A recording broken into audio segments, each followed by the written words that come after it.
Here in Wukhan village in southern China's Guangdong province, thousands of protesters have turned out demanding the release of the local Communist Party secretary.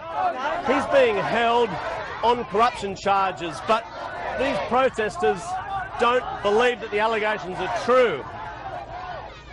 It seems strange on the one hand to have so many people come out supporting a local political figure, but they voted for him.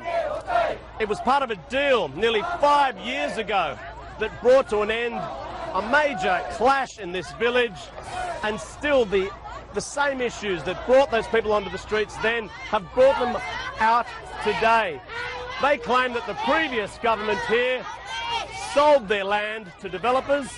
They never got the compensation they were owed, and they say that their new leader, the one that's now being held by authorities, he was going to organise a new set of protests to demand this compensation again.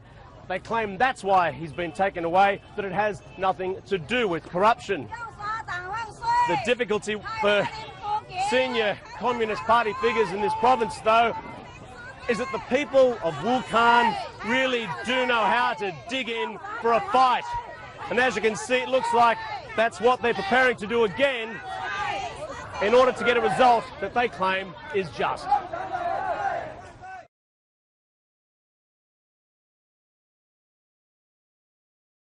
Wukhan is a pretty quiet village, and you come in here in the afternoon, there are not many people around, but in the evening, because it's not so hot, out come the protesters, and here they are.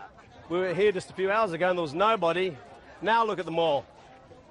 It's because this protest movement is well organised and people here are highly committed to it. Wherever you go, they're handing out bottled water. And over here, flags are being brought in. I'm not sure if you can see, but it's like a flag collection point. They're using these flags as a sign to show that they're patriotic. They're not against the Guangdong government. They're not even against the local government. They just want their leader to be released and to get this compensation they've been waiting for years for. And when they're marching, it's interesting, you can hear people saying, give us our land, give us our leader, but also, long live the Chinese Communist Party. So again, they're trying to say to the central authorities, I guess they're appealing to Beijing to say, we are not traitors, we're not against the system, we want to get a result out of China the way it is now. So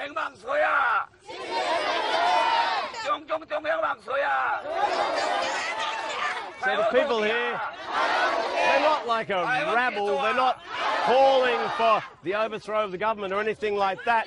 They're here for a long campaign and they're really appealing to leaders in the area to listen to their grievances and hoping that someone from above might help them.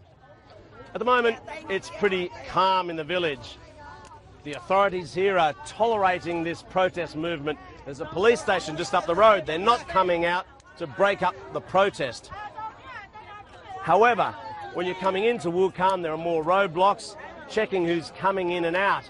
And journalists who are here, we've been getting phone calls from government officials wondering why we're here and telling us to be careful. Also, we've seen a few government figures on the outskirts of these crowds taking photographs and filming. So it might be that in the coming days there is a plan to try and stop this from going on.